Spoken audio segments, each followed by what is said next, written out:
Good morning. 4M42 knocking ang andar.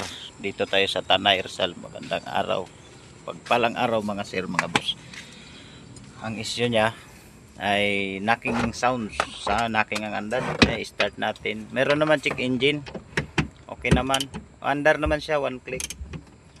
Ayan o. One click naman siya. Andar naman siya. Kaso yan, wala yung check engine na yan. Nagkakaroon ng check engine. Ngayon, hahanapin natin yan. So yun, nanginginig oh. Nanginginig, pangit yung andar ng makina. 4M42.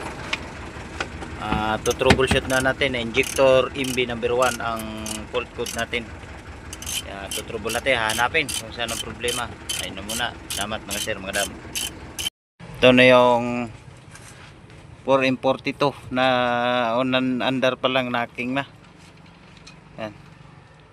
Tapos ng troubleshooting, ito na, pero waskag ang kahimtang niyan. 4M42 dito sa Teresa Rizal.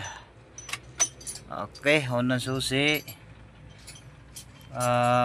start, one click. Ayan, wala na yung check engine. Kanina andar pa lang, wala na check engine. Birahin mo dyan, ganyan pag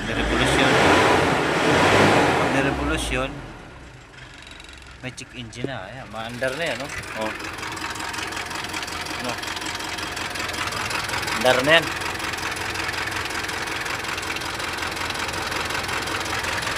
Ang issue nito yung injector number 1, nawawala ang supply. Tapos injector number 4, nawawala din yung supply. Kaya naayos, inroble ko lang, naayos ko lang siya.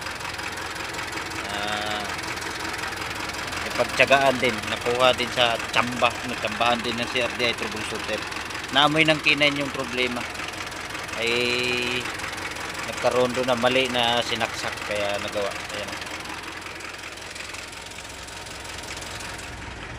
4M42 12 volts close band, puso kanter.